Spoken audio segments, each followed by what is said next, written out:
औज़ुबिल्लाहि मिनश्शैतानिर्रजीम बिस्मिल्लाहिर्रहमानिर्रहीम। Dear students, प्यारे बेटे बेटियों, अजीज तलबा तालिबात, मैं हूं आप सबका मोमिन मददगार मुशर्रफ महमूद और आपको इल्म व अदब अकेडमी में खुशामदीद कहता हूं। इल्म व अदब अकेडमी ilmuadab.com और यूट्यूब पर भी चैनल का नाम इल्म व अदब। मैं उम्मीद करता हूँ आप खुश व खुरम होंगे। अल्लाह ताला आपको हमेशा खुश व खुरम रखे, आमीन सुम्मा आमीन। आज बेटा हम एक इंतहाई अहम टॉपिक पर बात कर रहे हैं, पेपर प्रेजेंटेशन। अगरचे इस पर मैं पहले बहुत से लेक्चर कर चुका हूँ, लेकिन क्योंकि नए स्टूडेंट्स होते हैं तो इसलिए बार बार करना पड़ता है। और अब क्योंकि आपके पेपर्स शुरू हो रहे हैं और अब आपका उर्दू ही का पेपर है, तो इसलिए मैंने मुनासिब समझा कि तफसील से एक दफा दोबारा बात की जाए। जी, पेपर प्रेजेंटेशन, उर्दू में वैसे इसको बेटा पेशकश कहते हैं कि पेपर की पेशकश। पेपर की प्रेजेंटेशन क्या है? पेपर आपने किस तरह से अटेम्प्ट किया है, जिसको हम पेपर प्रेजेंटेशन कहते हैं। देखिए बेटा, थोड़ा सा आपको पहले अहमियत बता दूं पेपर प्रेजेंटेशन की। देखिए डियर स्टूडेंट्स, जब क्लास में आपके टीचर्स होते हैं तो लाइक डिसलाइक हो सकती है। मे बी टीचर किसी स्टूडेंट को ज़्यादा पसंद करते हो, किसी को पसंद ना करते हो, और उसका असर आपके नंबरों पर आए। मतलब आप ये सोच सकते हैं ना, वैसे तो मेरे ख्याल में ऐसा नहीं होता, लेकिन आपको समझाने के लिए बात करूं कि टीचर की लाइक डिसलाइक आपके नंबरों को मुतासिर कर सकती है। जो बच्चा अच्छा लगता है नंबर ज़्यादा, अच्छा नहीं लगता कम, तो मुमकिन तो है ना। लेकिन बेटा आप जानते हैं बोर्ड में ऐसा नहीं होता। आपके पेपर आपके शहर में वैसे ही चेक नहीं होते। लाहौर के पेपर कभी लाहौर में चेक नहीं होंगे, बाहर जाएंगे, दूसरे शहरों के पेपर लाहौर आएंगे। ये बेटा मैं वैसी बात नहीं कर रहा, मैं खुद लाहौर बोर्ड का हेड एग्जामिनर भी हूँ, पेपर सेटर भी हूँ, और मैं पेपर खुद भी चेक करता हूँ, टीचर से भी पेपर चेक करवाता हूँ। तो कभी बेटा लाहौर के पेपर नहीं आए, ठीक है जी। तो वहां टीचर आपको नहीं जानता, आप टीचर को नहीं जानते, यानी पेपर चेकिंग में लाइक डिसलाइक अफेक्ट नहीं करती। लाइक से आपको नंबर ज्यादा मिलते हैं, डिसलाइक से नंबर कटते हैं। मगर मैं आपको एक और बात बताऊं, यहां भी लाइक डिसलाइक अफेक्ट करती है बोर्ड पेपर में। किस तरह से? टीचर तो आपको नहीं जानता, आप तो टीचर को नहीं जानते, लेकिन आपका पेपर देखकर जो टीचर फर्स्ट इंप्रेशन लेता है, पहला तासुर लेता है, तो अगर वो तासुर अच्छा पड़ गया तो आप टीचर की गुड बुक में आ गए। अब वो आपको अच्छे नंबर देना शुरू कर देगा, या नहीं भी बनते अच्छे नंबर देगा, क्योंकि टीचर को पेपर आपका अच्छा लगा, यानी आप अच्छे लगे। अगर टीचर को आपका पेपर अच्छा नहीं लगा, यानी टीचर को लगा कि आपने मेहनत से नहीं किया, जान छुड़ाई है, सर से उतारा है, अगर आपको टीचर को आपका पेपर अच्छा नहीं लगा, मतलब आप अच्छे नहीं लगे, और जब आप अच्छे नहीं लगे तो नंबर काटेगा। ठीक है, एक बात बेटा ज़हन में रखें, बोर्ड में एक एक लफ्ज नहीं पढ़ा जाता। हमेशा ही बात करता हूँ, इतना टाइम नहीं होता बेटा, पेपर बहुत ज्यादा होते हैं, एक प्रेशर होता है, जल्दी जल्दी चेक करने होते हैं, क्योंकि आपको पता है हजारों लाखों स्टूडेंट्स होते हैं और मुकर्रर टाइम में रिजल्ट देना होता है। ठीक है जी। अब अगर टीचर एक एक लफ्ज पढ़ेगा तो आपके कंटेंट, मवाद, मटेरियल के मुताबिक नंबर देगा। लेकिन अगर टीचर एक एक लफ्ज नहीं पढ़ रहा तो इसका एक ही मतलब है कि वो आपकी प्रेजेंटेशन को देख के नंबर देगा। इसकी मिसाल लें, लेट्स सपोज बेटा, अगर समझिए आपकी शीट है, मैं मिसाल दे रहा हूं, टीचर ने एक दफा ये जरूर इस तरह से देख लिया, ठीक है जी। तमाम पेपर को आपके आंसर यूं देखना होता है और एक तासुर कायम कर लेना होता है कि बच्चे ने मेहनत से किया है, दिल लगा के किया, अच्छा बच्चा है, नंबर देने हैं, या जान छुड़ाई है, निकम्मा बच्चा है, फजूल सा बच्चा है, नंबर काटने हैं। अब लाइक डिसलाइक बन गई तो बेटा कैसे हो सकता है कि एक टीचर की लाइक डिसलाइक बन जाए, टीचर आपके बारे में एक तासुर कायम कर ले, तो यकीनन नंबरों पर उसका असर आता है। ठीक है जी। तो कोशिश कीजिए कि जो पहला तासुर टीचर कायम करे आपके बारे में अच्छा हो, इसी को ही बेटा पेपर प्रेजेंटेशन कहते हैं। ये प्रेजेंटेशन, पेपर प्रेजेंटेशन यही है कि आपका पेपर देख के अच्छा तासुर कायम हो, टीचर को लगे कि आप मेहनती हैं, अच्छे बच्चे हैं। और बेटा जब टीचर समझता है ना आप अच्छे स्टूडेंट्स हैं, तो फिर वो आपको इंकरेजिंग मार्क्स भी दे रहा होता है, बाज़ औक़ात नहीं भी बनते तो दे रहा होता है। क्यों? कि बच्चे ने बेशक गलत लिखा है, बहुत अच्छा नहीं लिखा, लेकिन मेहनत तो की है ना, दिल लगा के पेपर तो किया है ना, जान तो लड़ाई है, चले कोई बात नहीं, अच्छी मार्क्स देते। ठीक है। आपको बेटा आसान से मिसाल दूं, आप दुकान पे कोई चीज खरीदने जाते हैं तो बहुत अच्छी क्वालिटी की चीज हो, लेकिन अगर उसकी पैकिंग अच्छी ना हो तो शायद आप ना लें।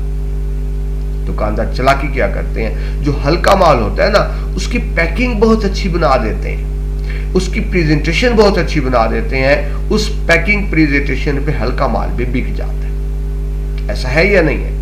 तो बेटा यही पेपर प्रेजेंटेशन है कि अगर आप प्रेजेंटेशन अच्छी देंगे तो आपको अच्छे नंबर मिलेंगे। हमारे यहाँ बेटा होता क्या है, मुझे कोई 22-23 साल तो हो गए हैं टीचिंग में, ये गलती टीचर से भी होती है, असातिज़ा से भी होती है और बच्चों से भी होती है। हम सारा साल पढ़ते रहते हैं, रट्टे मारते हैं, ये करते हैं वो करते हैं, पेपर प्रेजेंटेशन पे तवज्जो नहीं देते।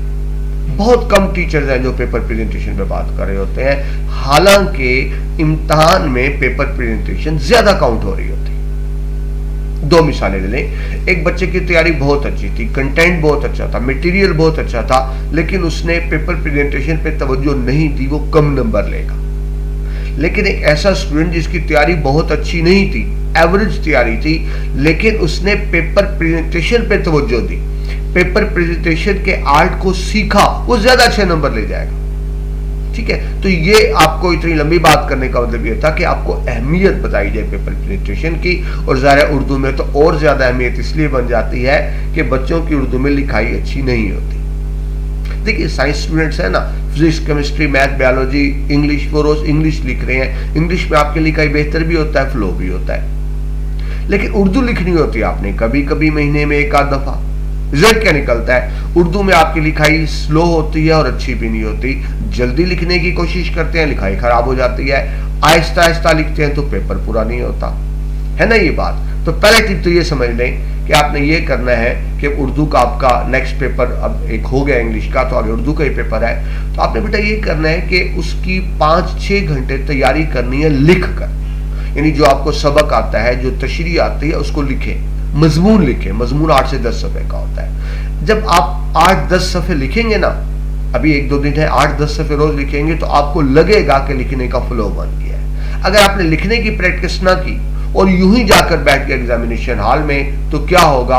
स्लो लिखेंगे तो पेपर पूरा नहीं होगा, तेज लिखेंगे तो लिखाई गंदी होगी। तो पहली बात तो यह है कि उर्दू में लिखाई भी बहुत अहम होती है, पेपर प्रेजेंटेशन में बहुत अहम बात होती है। आपके बेटे इसी चैनल इल्म और अदब पर मैंने पेपर हैंड राइटिंग के भी लेक्चर्स अपलोड किए हुए, लेकिन ज़ाहिर है भीतर आपके पास टाइम नहीं होगा, तो आप फोकस करें पेपर प्रेजेंटेशन पे। इसकी अहमियत बहुत ज़्यादा है आपके नंबर बनाने में, बिगाड़ने में, इसका मेन कुलीजी किरदार है। ठीक है जी, तो इतनी अहमियत बताने के बाद अब आपको समझ आ गई होगी इस लेक्चर की अहमियत क्या है। और बेटा ये जो आपको पेपर प्रेजेंटेशन बता रहा हूँ, ये आपके उर्दू के लिए, इस्लामियात के लिए, पाक स्टडी के लिए, खैर पाक स्टडी तो सेकेंड ईयर में, इंग्लिश के लिए, यानी उर्दू इस्लामियात इंग्लिश के लिए तो 100% होगी। अलबत्ता साइंस सब्जेक्ट्स में बाज़ औक़ात थोड़ा डिफरेंट होता है। ठीक है जी, तो लेट्स स्टार्ट। ये सिर्फ आपको मैंने पेपर प्रेजेंटेशन की अहमियत बताई। आप आज के इस लेक्चर पे अमल करते हैं तो बेटा आपके नंबरों में बेहतरीन इजाफा हो सकता है। अल्लाह आपको कामयाब करे जी। पेपर प्रेजेंटेशन का पहला असूल, अहम निकात मार्कर से नुमाया करें। ये बेटा मैंने सबसे पहले ये असूल लिखा। इसका मतलब बेटा हेडिंग नहीं है, ज़हन में रखिए, उर्दू में हेडिंग्स नहीं होती।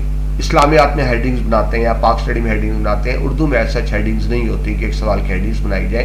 तो इसका मतलब है कि जिस तरह नहीं आपकी साइंस बुक में होता, कुछ लफ्ज बोल्ड की होते हैं, ज्यादा मोटे करके लिखे होते हैं, उनका फाउंट बड़ा होता है। ठीक है जी, उसको कहते हैं, यानी लिख आप लगातार हैं, हेडिंग दे रहे हैं, लेकिन किसी लफ्ज को मार्कर से मोटा करके लिख दिया, नुमाया करके लिख दिया। इसकी अहमियत बेटा बहुत ज्यादा है, इसकी अहमियत बहुत ज्यादा है, सिर्फ ज्यादा नहीं बहुत ज्यादा है। क्यों ज्यादा है बेटा? देखिए बोर्ड में टीचर आपका पेपर चेक करे, लेट्स सपोज मैं पेपर चेक कर रहा हूँ, आपको समझाने के लिए बात कर रहा हूँ, एक सबकी खुलासा है जो अब मैं चेक करूँ, मुझे मेरे जहन में है कि सबकी खुलासे में ये 9-10 अहम बातें हैं। अगर ये 9-10 अहम बातें आ गई तो आपका खुलासा ठीक है, वरना आपका खुलासा गलत है। ठीक है जी, अब आपने ये किया कि वो जो 9-10 अहम बातें उस सबक में है वो आपने मार्कर से हाईलाइट कर दी। अब जब मैंने वो 10 हाईलाइटेड पॉइंट देख लिए तो सबक तो आपका पूरा हो गया। यकीन कीजिए बाकी पढ़े बगैर मैं लाइन खींचूंगा, आपको मैक्सिमम नंबर दे दूंगा। चेक तो मैंने वही पॉइंट करने थे, वो आपने हाईलाइट कर दी। तो उसके अंदर बाकी कोई गलती रह भी गई तो मैंने देखी नहीं, मैंने आपको अच्छे नंबर दे दिए, क्योंकि मेरी जरूरत क्या थी, मेरी रिक्वायरमेंट क्या थी कि इस सबक के खुलासे में ये 9-10 बातें आनी चाहिए, वो आपने हाईलाइट कर दी। मेरा टाइम बच गया, मुझे पढ़ना नहीं पड़ा, मेरा टाइम बच गया और आपके नंबर बच गए। मैंने जल्दी से नंबर दे दिए। हाँ, अगर अहम निकात को हाईलाइट नहीं करेंगे, मैं पढ़ना शुरू कर दूंगा, एक एक लफ्ज पढ़ूंगा, दायरे लगाना शुरू कर दूंगा। दायरे लगाऊंगा, मेरा टाइम तो जाया होगा, लेकिन जितने दायरे लगाऊंगा नंबर भी काटूंगा, मेरा टाइम जाया, आपके नंबर जाया। बात समझ रहे हैं? अहम निकात को हाईलाइट करते हैं, मेरा टाइम बच गया, आपके नंबर बच गए। तो ये अहमियत है बेटा। याद रखें, प्रेजेंटेशन में मेन बात क्या होती है, आपने टीचर को ज्यादा से ज्यादा सहूलत देनी है, फैसिलिटेट करना है। यानी आपका पेपर चेक करने में टीचर को जितनी सहूलत होगी, जितनी आसानी होगी, वो जितने आराम से चेक करेगा, खुश होकर उतने ज्यादा नंबर देगा। आपका पेपर चेक करने में टीचर को जितनी उलझन होगी, परेशानी होगी, जितना टाइम जाया होगा, वो नंबर जरूर काटेगा। ठीक है जी। तो पहली बात, अहम निकात मार्कर से नुमाया करें, इससे बहुत अच्छा इंप्रेशन पड़ता है। प्रेजेंटेशन में पहला असूल ये है। वैसे बेटा पहले मैं बात किया करता था मार्जिन लाइन की, ठीक है, लेकिन अब आमतौर पे बोर्ड में मार्जिन लाइन लगी होती है, लगाने की जरूरत नहीं होती, मैंने इसलिए डिस्कस नहीं किया। लेकिन वैसे ही आपको बता रहे थे, अगर मार्जिन लाइन ना लगी हो ना, आपने खुद लगानी है फिर, लेकिन एक साइड पे लगानी है, दोनों साइडों पे नहीं लगानी। एक साइड पे उर्दू का पेपर है तो राइट साइड पे, इंग्लिश में पेपर कर रहे हैं तो लेफ्ट साइड पे लगाएंगे। कितनी जगह छोड़कर लगाएंगे? कॉर्नर से 1 इंच। स्केल पर ना जो छोटा निशान सेंटीमीटर होता है, बड़ा निशान इंच होता है। ये इंच क्या होता है? ये उंगली के 2 पोरों का दरमियानी फासला तकरीबन 1 इंच होता है। आप स्केल पे देख लेंगे, अंदाजा हो जाएगा। तो 1 इंच जगह छोड़कर मार्जिन लगाएंगे और सिंगल लाइन नहीं, डबल लाइन लगाएंगे। डबल लाइन से ज्यादा अच्छा तासुर पड़ता है। अब डबल लाइन कैसे लगाएंगे बेटा? ऐसे मार्कर मिल जाते हैं कि वो दरमियान में से कट लगा होता है, आप सिंगल लाइन लगाते हैं, डबल लाइन लग जाती है। नहीं कट लगा हुआ, आप खुद हल्का सा कट लगा लें तो डबल लाइन बन जाएगी, इससे अच्छा इंप्रेशन बनता है। लेकिन अगर पहले से लाइन लगी हुई है तो जाहिर है फिर आपने ये काम नहीं करना जी। तो पहला पॉइंट आपको बताया, अहम निकात मार्कर से हाईलाइट करने हैं। उसके बाद आ जाए पॉइंट नंबर 2, हर सफे पर पैराग्राफ बनाने हैं 2 से 3। देखिए बेटा, हम बोलते हुए सांस लेते हैं, ऐसा नहीं होता कि बगैर सांस के बोले चले जाए। मैं बगैर सांस के बोलना शुरू कर दूंगा, आप कहेंगे सर को हो क्या गया, और आपको समझ भी नहीं आएगी। वैसे ही पेज को भी सांस दिलाया करें। आप कभी नोट करें बेटा, जब पैराग्राफ नहीं बने होते ना, तो वो पढ़ने में भी उलझन होती है। कभी नोट कीजिएगा इस बात को, बगैर पैराग्राफ के बनाएंगे, पढ़ने में उलझन होती है, जहन थकता है, टेंशन होती है। और जाहिर है जब टीचर को आपका पेपर देखे टेंशन हो रही है, परेशानी हो रही है, उलझन हो रही है, नंबर काटेगा वो। तो पैराग्राफ जरूर बनाए। पैराग्राफ बने हो तो पेपर खूबसूरत भी लगता है, पढ़ने में आसानी होती है, समझने में आसानी होती है, इजी टू अंडरस्टैंड होते हैं। लेकिन फिर बस बच्चे ये करते हैं, बहुत ज्यादा पैराग्राफ बना दें, सफा खाली लगता है। तो बेटा पैराग्राफ बनाने जरूर है। किस तरह बनाने हैं? एक सफे पर कम से कम 2 पैराग्राफ, ज्यादा से ज्यादा 3 पैराग्राफ, ठीक है जी, लेकिन बनाने जरूर है। Point number 3, cutting, overwriting, remover, whitener से मुकम्मल ग्रेस करें। ये तो बेटा आप जानते हैं, व्हाइटनर रिमूवर तो वैसे अलाउ नहीं होता ना, आपसे ले लिया जाएगा, अलाउ ही नहीं इस्तेमाल करना। लेकिन कटिंग बच्चे कर जाते हैं। होता ही है बेटा, एग्जाम का एक प्रेशर होता है ना, यानी आपको एक चीज आती है, आप एग्जाम के प्रेशर में बैठे हैं, उस प्रेशर में आपने जल्दी से गलत लिख दिया। अच्छा, गलती हो गई। अब जब आप उसको ठीक करने की कोशिश करेंगे, वो और गलत होगा। कभी नोट कीजिए, जब आप ठीक करते हैं ना, वो और गलत होता है। अच्छा, अब देखिए, पूरे पेज पे एक जगह पे ओवरराइटिंग हो ना, आपने पूरा पेज साफ सुथरा लिखा, बेहतरीन लिखा, एक जगह पे ओवरराइटिंग हो गई तो टीचर की नजर सबसे पहले वहीं जाएगी और वो फौरन दायरा लगा देगा। आपको सांस से मिसाल दूं, बंदे का कद 5 फुट 6 फुट, साफ सुथरा बेहतरीन लिबास पहना हुआ है, पूरे लिबास पे एक जगह को इंक का या दाग का या कोई निशान लग गया तो देखने वाले की नजर सबसे पहले उस निशान पे जाती है। अच्छा, 6 फुट का बंदा आपको नजर नहीं आ रहा, वो जो छोटा सा निशान है वो नजर आ रहा है। तो ये बात ये है बेटा कि जब ओवर आप राइटिंग कटिंग नहीं करनी, पहली बात तो कोशिश करें गलती ना हो। गलती कब होती है? जब आप टेंशन में होते हैं, रिलैक्स होकर पेपर करें। लेकिन फिर भी बेटा इंसान है, गलती हो गई तो अब आप उसको करेक्ट ना करें। आप ये करें कि उसकी जो राइट लेफ्ट, जो लफ्ज गलत हो गया ना, दाएं बाएं छोटी सी ब्रैकेट डालें, ऊपर हल्का सा छोटा सा क्रॉस लगाएं, लफ्ज के ऊपर नहीं, लफ्ज के ऊपर छोटा सा क्रॉस लगाएं और उसको आगे दोबारा लिखते हैं। इससे क्या होगा? पूरा पेज साफ सुथरा लगेगा, कटिंग नहीं आएगी। ठीक है जी। लफ्ज काट के दुरुस्त करने की बजाय राइट लेफ्ट छोटी सी ब्रैकेट लगाए, लफ्ज के ऊपर छोटा सा क्रॉस लगाए और आगे लफ्ज को दोबारा लिखते।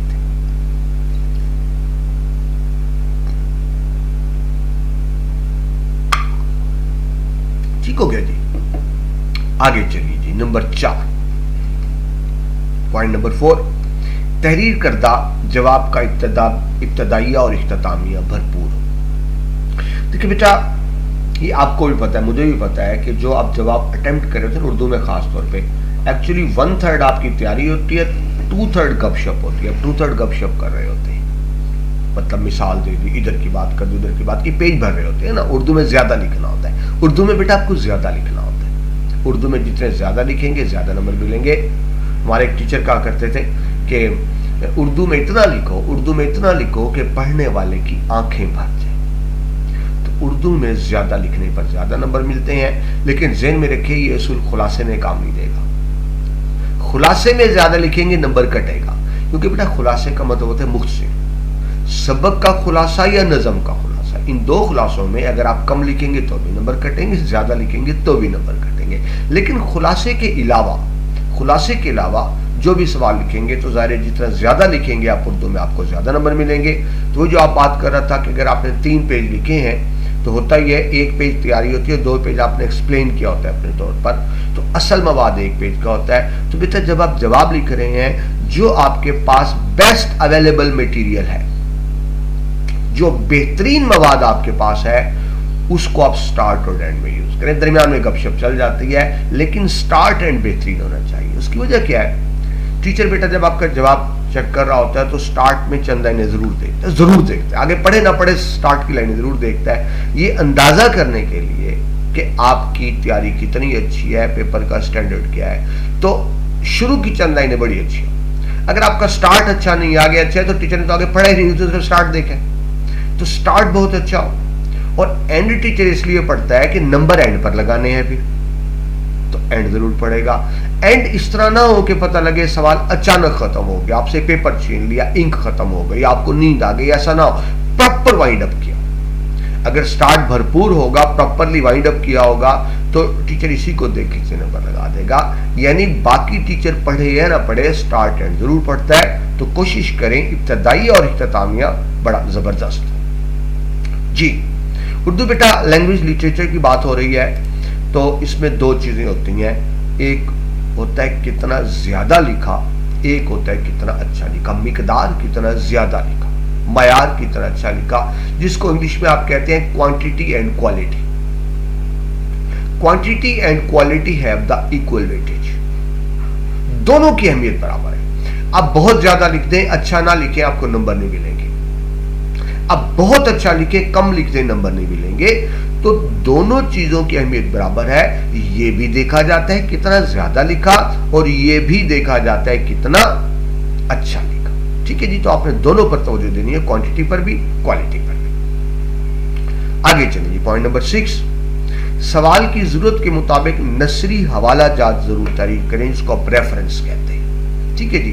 अब नसरी हवाला जात में क्या आ जाता है, उसमें कुरान पाक का हवाला आ जाता है। कुरान पाक की आयत होगी, ज़ाहिर तर्जमा लिखेंगे, आयत लिखने में तो गलती कर जाते हैं। हदीस पाक का हवाला हो सकता है, कोई मशहूर कौल हो सकता है, कोई किस्सा हो सकता है, कहानी हो सकती है, कोई ज़रबुल मिसल हो सकता है, कोई मुहावरा हो सकता है। तो ये आप ये रेफरेंस देंगे सर।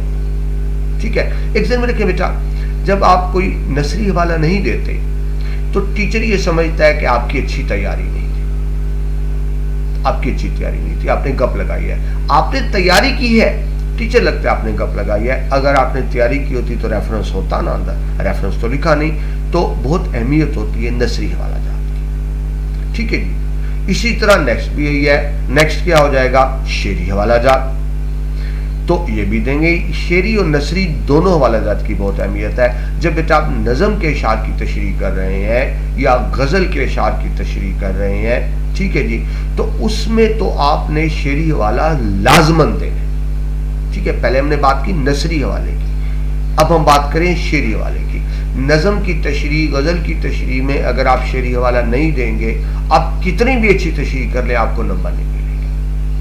कितनी भी अच्छी तशरीह कर लें, आपको नंबर नहीं मिलेंगे। लेकिन शर्त यह है कि शेर अच्छे हों, मायारी हों। बाद स्टूडेंट खुद शायरी कर शुरू कर देते हैं, मौके पर खुद शायर बन जाते हैं। तो बेटा ये काम नहीं करना। आप जब अपना शेर लिखेंगे ना, शायद आपको तो अच्छा लगे, टीचर को अच्छा नहीं लगेगा। क्योंकि बेटा ये शेर का एक असूल होता है, इसको इल्म अरूज कहते हैं। तो जाहिर है आप खुद लिखेंगे, आपको तो नहीं पता इल्म अरूज क्या है, तो बड़ा बुरा इंप्रेशन पड़ेगा। तो ये मेहरबानी करें खुद नहीं शायरी शुरू कर देनी, किसी अच्छे शायर के शेरों, और शेर आसान हो। जब बेटा मुश्किल शेर लिखते हैं ना तो आपको याद करना भी मुश्किल होता है, लिखने में भी गलती हो जाती है। तो जरूरी नहीं होता कि अच्छा शेर मुश्किल ही हो, अच्छे शेर आसान भी हो सकते हैं। बड़े शायरों के आसान शेर याद करें, ठीक है जी। मैंने इस पर स्पेशल एक वीडियो बनाई थी रेफरेंस के शार, कुछ ऐसे शार जो हर जगह काम में जाते हैं, तो वो आप देख सकते हैं रेफरेंस के शार की वीडियो, मैं उसका लिंक डिस्क्रिप्शन में डाल दूंगा, ठीक है जी। तो बहुत अहमियत होती है नसरी हवाले और शेरी हवाले की। जो आप नसरी और शेरी हवाले के बगैर करते हैं तो उसके आपको अच्छे नंबर नहीं मिलते, ठीक है। ये ऐसे ही है कि आप बना रहे हैं घर में बिरयानी और अंदर गरम मसाला ना डालें तो आप बता सकते हैं कि वो क्या चीज़ होगी, ठीक है जी। तो ये बहुत जरूरी होता है। पॉइंट नंबर 8 जी, इम्तिहानी पर्चे के मुताबिक सवाल नंबर और मुख्तसर सवाल जरूर तहरीर करें। बाद अक्लमंद बच्चे सवाल नंबर लिखते ही नहीं है, बेटा जरूर लिखना होता है। उसकी वजह यह है, आप आंसर शीट पे देखें ना तो पहले पेज पे ब्लॉक्स बने होते हैं, टीचर ने उसमें नंबर पेस्ट करने होते हैं, ठीक है। अगर आप सवाल नंबर नहीं लिखते हैं बाजू का मिक्स हो जाता है। खास तौर पे एक सवाल होता है, एक होता है पैराग्राफ की तशरीह, एक होता है सबकी खुलासा। अगर आपने सवाल नंबर नहीं लिखा तो बाजू का मिलते जुलते होते हैं, ठीक है। तो वो टीचर को आइडिया नहीं हो रहा होता कि आपने पैराग्राफ की तशरीह के खुलासा के आपके नंबर कट जाएंगे, ठीक है। सवाल नंबर जरूर लिखेंगे लेकिन अपनी तरफ से सवाल नंबर नहीं लिखेंगे। सवाल नंबर भी इस तरह लिखेंगे क्वेश्चन पेपर के मुताबिक, यानी अगर आप सबसे पहले सवाल नंबर 4 कर रहे हैं सबकी खुलासा, तो ये नहीं कि आप पहले करें तो नंबर 1 डाल दें, तो लिखना वही सवाल नंबर 4 है। सवाल नंबर जरूर लिखेंगे और साथ मुख्तसर सवाल भी लिख दें। पूरा सवाल ना लिखें, मुख्तसर करके लिख दें। मसलन सबकी इक्तबास की तशरीह काफी है, सवाल नंबर 3। अब देखिए सवाल बहुत लंबा है। असल सवाल बताओ आपको, बोर्ड में असल सवाल किस तरह आता है, दिए गए 2 सबकी इक्तबासात में से किसी एक इक्तबास की तशरीह सियाको सबाक के हवाले से करें, नीज मुसन्नफ का नाम और सबक का उन्वान भी तहरीर करें। तो देखिए कितना लंबा क्वेश्चन हो गया। तो बच्चा नंबर आपको सवाल लिखने के नहीं मिलने, जवाब लिखने के मिलने। तो इतना लंबा क्वेश्चन लिख देंगे तो मुख से लिख देंगे आप सबकी इक्तबास की तशरीह, बात खत्म। हाँ ये जरूर दे देंगे कि पैराग्राफ 2 होते हैं, आपने 1 करना होता है, ठीक है। तो आपने पहली लाइन में लिखा सवाल नंबर 3, दूसरी लाइन में लिख दिया सबकी इक्तबास की तशरीह, तीसरी लाइन में आप लिख देंगे कि कौन सा करें, अलिफ या बे। तो अलिफ लिख के आप जानते हैं उसके बाद क्या करेंगे, पैराग्राफ के शुरू के कुछ लफ्ज डॉट लगा के आगे के कुछ लफ्ज। पूरा सवाल लिखने की जरूरत नहीं है, बस इतना ही लिखेंगे। नंबर के बाद सबकी इक्तबास की तशरीह, सबकी खुलासा, नज़म का खुलासा, इतना काफी है। लेकिन सवाल नंबर और मुख्तसर सवाल लिखेंगे सर। बात वो ये नहीं लिखेंगे, टीचर को बेटा चेक करने में उलझन होगी तो आपके नंबर कटेंगे, सीधी सी बात है। एक बेटा इंतहाई अहम बात, सवालात और जवाबात तहरीर करने के लिए अलग अलग मार्कर यूज करें। यानी आपके पास कम से कम 2 मार्कर होने चाहिए, कम से कम 2 मार्कर होने चाहिए। सवाल के लिए अलग, जवाब के लिए अलग। जो मार्कर सवाल में यूज हुआ है, सवाल लिखने में यूज हुआ है, वो जवाब लिखने में इस्तेमाल ना हो, और जो मार्कर जवाब लिखने में इस्तेमाल हुआ है वो सवाल लिखने में इस्तेमाल ना हो। अब बच्चा क्या करे, एक ही मार्कर है, क्वेश्चन भी उससे लिख दिया, ठीक है, आंसर में हेडिंग्स भी उसी से दे दी, आंसर में अहम निकात हाईलाइट भी उसी से कर दिया, अंडरलाइन भी उसी से कर दिया। उससे नुकसान समझे, उससे नुकसान क्या होता है। टीचर बेटा मैंने अभी आपको बताया पेपर जल्दी में स्पीड में चेक होते हैं। अब मार्कर तो एक ही था, आपने उससे क्वेश्चन लिखा, अब आंसर में आपने कोई रेफरेंस लिखा उसी मार्कर से, टीचर ने ये समझा नया क्वेश्चन शुरू कर दिया। आपने टीचर ने समझ लिया नया क्वेश्चन है, हालांकि आपका तो वही क्वेश्चन चल रहा है। और ये भी हो सकता है, ठीक है जी, आपने नया क्वेश्चन शुरू कर दिया और टीचर समझे आपका वही क्वेश्चन चल रहा है। तो बेटा बताए ठीक है टीचर की भी गलती है, मैं ये नहीं कहता टीचर की गलती, टीचर की भी गलती है, लेकिन नुकसान किसका होगा, नुकसान तो आपका होगा, टीचर का नुकसान होना है, उसका तो कोई नुकसान नहीं होना, नुकसान आपका होना है, ठीक है जी। तो इसलिए गलती कभी ना करें, जो मार्कर क्वेश्चन में यूज हो रहा है वो सिर्फ क्वेश्चन में ही यूज हो, ठीक है, 2 अलग अलग मार्कर हो। अब इसका तरीका क्या हो, एक तो ये हो सकता है आप एक ब्लैक मार्कर यूज कर लें, एक ब्लू यूज कर लें, ठीक है जी। बोर्ड में आपको पता हो ब्लैक ब्लू दोनों अलाउ होते हैं। अब जो क्वेश्चन है सिर्फ ब्लैक मार्कर से लिखेंगे, आंसर में आप ब्लू मार्कर यूज करेंगे। लिहाजा देखिए क्वेश्चन आप ब्लैक मार्कर से लिख रहे हैं ना, तो जब आप दोबारा ब्लैक मार्कर यूज करेंगे टीचर को पता चल जाएगा नया क्वेश्चन, क्योंकि वो मार्कर सिर्फ क्वेश्चन में यूज हो रहा है, आंसर में यूज नहीं हो रहा। तो एक तरीका तो यह है आप ब्लैक और ब्लू यूज करें, लेकिन बाद बच्चे ब्लैक नहीं पसंद करते, वो कहते हैं नहीं कहा हमने यूज करना, तो उसका एक फिर और तरीका हो सकता है आप ब्लू दो इस तरह यूज करें, एक ब्लू ले लें कटा हुआ मोटा मार्कर और एक सिंपल मार्कर, क्वेश्चन लिखें कटे हुए मोटे मार्कर से और आंसर में सिंपल मार्कर यूज कर लें, आंसर में कटा हुआ यूज ना करें। उसकी वजह यह बेटा आंसर में आपको कई जगह पे मार्कर यूज करना होता है, कटे हुए मार्कर से ना स्पीड जरा स्लो आती है, तो क्वेश्चन में तो एक लाइन ही लिखनी है ना, चलो एक लाइन तो आप लिख लेंगे, तो अगर आप आंसर में बार बार कटा हुआ यूज करेंगे आपका टाइम ज्यादा जाएगा, ठीक है। लेकिन बहरहाल मेन बात ये तरीका आप जो मर्जी इस्तेमाल करें, क्वेश्चन आंसर के लिए एक मार्कर ना हो, अलग अलग मार्कर हो, ठीक है जी। आगे चले बेटा, पॉइंट नंबर 10, नया सवाल नए सिरे से शुरू करें। बेटा बहुत बुरी आदत होती है, आखिरी 2-3 लाइनें रह गई, क्वेश्चन शुरू कर दिया, बाकी आगे जा रहा है, या बाद अक्लमंद बच्चे ये करते हैं आखिरी लाइन में सिर्फ क्वेश्चन लिख देंगे, आंसर अगले पेज से शुरू करेंगे। तो बेटा ये गलती आपने बिल्कुल नहीं करनी, इससे बहुत बुरा इंप्रेशन पड़ता है, टीचर को उलझन होती है, और मैं एक ही बात बार बार करूं, टीचर को उलझन होगी, नुकसान आपका होगा, नंबर आपके कटेंगे, टीचर का कुछ नहीं जाना, ठीक है जी। तो अब लॉन्ग क्वेश्चन में तो आपने ये करना है कि या तो पेज पे ही खत्म करें, नेक्स्ट पेज पे जाए तो फिर कम से कम आधा पेज जरूर लिखें, मतलब ये नहीं कि नेक्स्ट पेज पे सिर्फ 2 लाइन, अगर नेक्स्ट पेज जब 2-3 लाइनें लिखनी है तो फिर आप उसी पेज पे वाइंड अप कर लें। नेक्स्ट पेज पे जाएंगे तो कम से कम आधा पेज लिख के फिर आप क्या करेंगे, रिमेनिंग पेज को क्रॉस कर देंगे, नया क्वेश्चन नए पेज से करेंगे, रिमेनिंग पेज को क्रॉस कर देंगे। अब बच्चे कहते हैं बुरा लगता है, तो बेटा इसमें बुरा लगने अच्छे लगने की बात नहीं है, बोर्ड की इंस्ट्रक्शंस है, आपकी मर्जी नहीं है, ये बोर्ड की इंस्ट्रक्शंस होती हैं कि जो रिमेनिंग पेज है जो आपने नहीं लिखा ब्लैंक है उसको क्रॉस कर दे, आखिरी को पेज ब्लैंक है तो उनको भी क्रॉस कर दे, ठीक है जी। तो लॉन्ग क्वेश्चन तो आपने लाजमन नए पेज से शुरू करना है, ठीक है जी। और इस तरह कुछ छोटे क्वेश्चन भी होते हैं, खैर आप जानते हैं उर्दू में शॉर्ट क्वेश्चन तो नहीं होते, लेकिन जिस तरह वो नज़म का खुलासा है वो कम है, ठीक है, उसका बेहतरीन तरीका ये है कि आप उसको पहले पेज पे भी कर सकते हैं, क्योंकि पहले पेज पे कम होती है। लेकिन ये ना करें कि एक पेज से सवाल शुरू हुआ और अगले पेज पे जा रहा है, उसी पेज पे कंप्लीट करें, इससे बेटा अच्छा इंप्रेशन पड़ता है, नया सवाल नया पेज। पॉइंट नंबर 11, जवाब तहरीर करने से पहले सवाल को अच्छी तरह समझ लें। बाज़ औक़ात ना टीचर जरा घुमा फिरा के देता है सवाल, ठीक है, पैराग्राफ की तशरीह तो खैर एक ही तरह से होगी, उसमें क्या घुमा फिरा के देना है, खुलासा भी एक तरह का होगा, लेकिन मुकालमा, रुदात, रोजनामचा, दरखास्त, रसीद, इनमें बाज़ औक़ात फर्क होता है। यानी आपने तो रट्टा मारा हुआ है ना, मसलन इम्तहान में मुकालमा आपको आ जाता है कि निज़ाम इम्तहानी निज़ाम की खराबियों पर मुकालमा लिखे, ठीक है जी, और आपने मुकालमा याद किया हुआ है कि हमारा निज़ाम इम्तहान बहुत बेहतरीन है, वो तो गलत हो जाएगा। तो पहले क्वेश्चन को अंडरस्टैंड करें, बच्चों की आदत होती है पूरा क्वेश्चन नहीं पढ़ते, थोड़ा सा पढ़ा हाँ जी आते जवाब शुरू कर दिया, तो पहले अच्छी तरह सवाल को समझ लिया, ठीक है जी।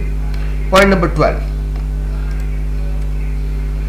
जवाब तहरीर करने के से पहले वक्त की पूरी तकसीम कर लें। बेटा वो पंजाबी में कहते हैं ना, अन्नेवाह ना करें बेटा, आपको पूरा पता हो किस सवाल को कितना टाइम देना है, आपके पास एग्जैक्ट कैलकुलेशन होनी चाहिए, और फिर क्या है जब सवाल कंप्लीट हो जाए तो घड़ी पे टाइम देखें, ठीक है। अब उसके लिए घड़ी आपके पास हो, वैसे आमतौर पर एग्जामिनेशन हॉल में सामने क्लॉक लगा होता है, क्लियर नहीं लगा हुआ दूर है तो फिर आपके पास रेस्ट वॉच यानी हाथ की घड़ी लाजमन होनी चाहिए, क्योंकि हर जवाब के बाद आपने टाइम देखना है। ये बेटा अलग से मैं डिटेल वीडियो लेक्चर्स डाले हुए हैं टाइम डिस्ट्रीब्यूशन पे, आप देख लीजिएगा कि वक्त की तकसीम किस तरह करते हैं, वक्त और नंबरों की तकसीम, इस पर डिटेल लेक्चर मौजूद है, ठीक है जी। तो जिस सवाल को जितना टाइम है उतना ही मिलना चाहिए। हाँ खुदा ना खास्ता एक सवाल को टाइम ज्यादा लग गया तो जब आप टाइम देखेंगे आपको अंदाजा हो जाएगा ना, अगले सवाल में टाइम बचा लें, ठीक है। अब टाइम की कैलकुलेशन क्या है, इसके लिए बेटा मैंने एक फार्मूला बनाया हुआ है 1 to 5 का फार्मूला। बच्चे मुझे 1 to 5 के वाले से जानते हैं, आपकी राइटिंग स्पीड 1 to 5 होनी चाहिए। अगर आप 1 to 5 की स्पीड से पेपर चेक करेंगे तो होगा, वरना पेपर नहीं होगा। और फिर बच्चे पता है बाहर आके क्या कहते हैं, सर पेपर सारा आता था लेकिन पेपर लंबा था, टाइम थोड़ा था। तो बेटा टाइम थोड़ा नहीं था, टाइम तो 3 घंटे ही मिलने हैं। आपकी लिखने की रफ्तार कमजोर थी, तो रफ्तार आपकी 1 to 5 होनी चाहिए। 1 to 5 बेटा किसको कहते हैं? इसका मतलब ये है एक नंबर के लिए 1 नंबर के लिए बोर्ड में 2 मिनट होते हैं। ये बोर्ड का असूल है, जितने नंबर उससे डबल मिनट। यानी आपका 5 नंबर का नज़म को खुलासा 10 मिनट मिलेंगे, 10 नंबर का नज़म को खुलासा 20 मिनट मिलेंगे, 15 नंबर पैराग्राफ की तशरीह 30 मिनट मिलेंगे। ठीक है, जितने नंबर उससे डबल मिनट। तो एक नंबर के लिए आपको 2 मिनट मिलेंगे, जिसके अंदर आपने कम से कम 5 लाइनें लिखनी। 5 लाइन। अगर आप 2 मिनट में 5 लाइनें नहीं लिख सकते तो फिर बेटा पूरा पेपर अटेम्प्ट नहीं कर सकते। अब आप कहेंगे इतनी तो तेज हम नहीं लिख सकते, तो वजह आपको बेटा पहले बता दी, आपकी लिखने की प्रैक्टिस नहीं है। देखिए बेटा, जो रोज दौड़ते हैं, रोज भागते हैं, उनकी स्पीड तेज होती है। जो कभी कभी भागते हैं उनकी स्पीड तेज नहीं होती, भागे तो सांस फूल जाता है। तो वही बात कि आप क्योंकि रोज उर्दू लिखते नहीं, तो अब भी बेटा ये करें, मैंने जिस तरह भी आपको बताया, पेपर से पहले रोजाना 5-6 सफ़े लिखें ताकि आपका जरा हाथ ना सीधा हो। तो 1 to 5 का फार्मूला क्या? एक बोर्ड में एक नंबर के लिए आपको ज्यादा से ज्यादा 2 मिनट मिलते हैं, जिसके अंदर आपने कम से कम 5 लाइनें लिखनी होती हैं। अब आप खुद लिख के देख लें कि ये आपकी स्पीड है या 1 to 5 की नहीं, तो इसके मुताबिक ही आपने पेपर करना होता है जी। इसी से रिलेटेड बेटा और पॉइंट कि आपने टाइम की तकसीम करके चलना है। आपको पूरा पता हो कि किस सवाल को कितना टाइम देना है। हर सवाल के बाद आप चेक करेंगे कि टाइम कितना लगा। ठीक है, 3 घंटे का बेटा पेपर है, अलग से डिटेल वीडियो भी है, लेकिन आपको मुख्तलिफ बता दो ये 3 घंटे किस तरह करेंगे। देखिए, पहले 20 मिनट तो मारूजी होते हैं, आपको पता है ऑब्जेक्टिव होता है 20 मिनट, आप बबल शीट में करो तो 20 मिनट निकल गए। इसके बाद दूसरा क्वेश्चन होता है इशार की तशरीह। नज़म के इशार की तशरीह 10 नंबर की होती है, तो उसके लिए आपको मिले 20 मिनट। गजल के इशार की तशरीह भी 10 नंबर की 20 मिनट। 20 मिनट हिस्सा मारूजी, 20 मिनट नज़म के इशार की तशरीह, 20 मिनट गजल के इशार की तशरीह, 1 घंटा कंप्लीट हो गया। यानी पहले घंटे में आपका हिस्सा मारूजी और अशार की तशरीह मुकम्मल। डिस्ट्रीब्यूशन ये है कि जब पहला घंटा खत्म हो, हिस्सा मारूजी तो खैर स्टार्ट में कर ही लेना है ना आपने, आपकी अशार की तशरीह मुकम्मल हो चुकी हो, शायरी का पोर्शन कंप्लीट हो चुका हो पहले घंटे। ठीक है जी, अब आ जाए दूसरे घंटे में। दूसरा घंटा होता है बेटा आपकी टेक्स्ट बुक का। ठीक है, 15 नंबर की आपने पैराग्राफ की तशरीह करनी है, तो 1 to 5 के फार्मूले के तहत 15 नंबर की तशरीह आपको मिले 30 मिनट। 10 नंबर का सबकी खुलासा करना होता है, आपको मिले 20 मिनट। 5 नंबर का नज़म का खुलासा करना होता है, आपको मिले 10 मिनट। तो 30 मिनट पैराग्राफ की तशरीह, 20 मिनट सबकी खुलासा, 10 मिनट नज़म का खुलासा, 1 घंटा पूरा हो गया, 60 मिनट। ठीक है, पहले घंटे में हमने क्या किया? हिस्सा मारूजी और इशार की तशरीह। दूसरे घंटे में आपने क्या किया? टेक्स्ट बुक कंप्लीट की। आखिरी घंटा बेटा ग्रामर का होता है। आखिरी घंटे में आपने ग्रामर के 3 क्वेश्चन करने होते हैं। एक क्वेश्चन होता है मुकालमा रुदाद रुजनामचा, यानी इनमें से कोई एक चीज करनी होती है। मुकालमा रुदाद रुजनामचा 10 नंबर के आपको 20 मिनट मिले। फिर एक और क्वेश्चन होता है दरखास्त रसी, वो भी 10 नंबर का, आपको 20 मिनट मिले। और आखिरी एक क्वेश्चन होता है तलखीस निगारी, एक अननोन पैराग्राफ होता है, आपकी किताब में से नहीं होता, आपने उसको मुख्तसर करके दोबारा लिखना होता है। और कितना मुख्तसर करना होता है? 1/3। 1/3 किस तरह करेंगे? आप अल्फाज गिनने के मतलब 100 अल्फाज है, उसको 3 पे डिवाइड कर दें, जब आप 33 आया तो 100 लफ्जों के पैराग्राफ को दोबारा इस तरह से लिखना है कि सिर्फ 33 लफ्ज रह जाए और बात भी सारी हो जाए। ठीक है जी, तो 3 क्वेश्चन, एक मुकालमा 20 मिनट, दरखास्त याद रसी 20 मिनट, तलखीस 20 में 1 घंटा पूरा हो गया। ठीक है, तो मैं कहता तफसील से आपको समझ आ गई होगी कि उर्दू में फर्स्ट ईयर में 3 घंटे की तकसीम किस तरह है। पहले घंटे में समारूजी और इशार की तशरीह, दूसरे घंटे में आपकी टेक्स्ट बुक, सबकी इक़्तिबास की तशरीह, सबकी खुलासा, नज़म का खुलासा, तीसरे घंटे में हिस्सा ग्रामर, मुकालमा रुदामचा, दरखास्त रसीद या तलखीस। ठीक है जी, तो ये आपने, यानी आपको पता हो 1 घंटा कंप्लीट हो तो आपका कितना काम कंप्लीट होना चाहिए जी। पॉइंट नंबर 14, जवाबात तहरीर करते वक्त बेटा बेहतरीन अल्फाज का चुनाव करें, आपके अल्फाज का मयार अच्छा हो। देखिए, टीचर आपको नहीं जानता, वो आपको पहचानेगा आपके अल्फाज के जरिए। ठीक है, आप बेटा, आप लोग जो मेरी इस वक्त बात सुन रहे हैं, आप मुझे ज़ाती तौर पर नहीं जानते, लेकिन मैं जो अल्फाज इस्तेमाल कर रहा हूँ आप सुन के मेरे बारे में राय कायम करेंगे, अच्छी, बहुत अच्छी, बुरी, बहुत अच्छी, मैं कैसा हूँ। तो ये राय आप किस तरह कायम करेंगे? सिर्फ मेरी अल्फाज सुनकर। तो बेटा जो अल्फाज का चुनाव होता है ना, वो शख्सियत का आयनादार होता है। वो आपकी तमीज़, आपकी तरबियत, आपकी जहानत, आपकी फतानत, आपकी काबिलियत की नुमाइंदगी करता है। तो एक तो अल्फाज का चुनाव अच्छा हो, और बेटा कुछ अच्छे अच्छे मुश्किल लफ्ज़ भी याद करें। मैंने बेटा एक्सपीरियंस ये है कि बच्चे first year second year Urdu के पेपर में भी वो उर्दू लिख रहे होते हैं जो 5वीं 6ठी क्लास वाली थे। यार जो आपने 5वीं क्लास में उर्दू लिखी है वही मैार अब आप फर्स्ट ईयर सेकेंड ईयर में लिखेंगे और फिर कहीं बहुत अच्छे नंबर मिल जाए। तो कुछ अल्फाज का चुनाव, यानी स्टैंडर्ड, लैंग्वेज का स्टैंडर्ड भी बढ़े। ठीक है जी, ये बहुत अहम बात होती है, क्योंकि अल्फाज ही आपकी तर्जमानी कर रहे होते हैं। आखिरी पॉइंट जी, प्रेजेंटेशन का, जो मैं वैसे पहले डिस्कस कर चुका हूँ। आप बेटा जानते हैं एग्जामिनर जो आपका पेपर चेक कर रहा है, जो उसने नंबर लगा दिए वो फाइनल है, वो चेंज नहीं हो सकते। अगर उसने आपको 10 में से 3 नंबर दे दिए हैं तो सदर पाकिस्तान, वज़ीर-ए-आज़म Pakistan, governor, secretary education, supreme court 3 को 4 नहीं कर सकते। जो आप कहते हैं ना पेपर रीचेक करवाऊंगा, वो एक्चुअली रीचेकिंग नहीं होती, रिकाउंटिंग होती है। सिर्फ रिकाउंट किया जाता है कि नंबर ठीक, नंबर कहीं काउंटिंग में गलती ना हो, कोई सवाल चेक होने से रह ना गया, ये होता है, रीचेकिंग नहीं होती। तो टीचर ने जो नंबर लगा दिए वो फाइनल है।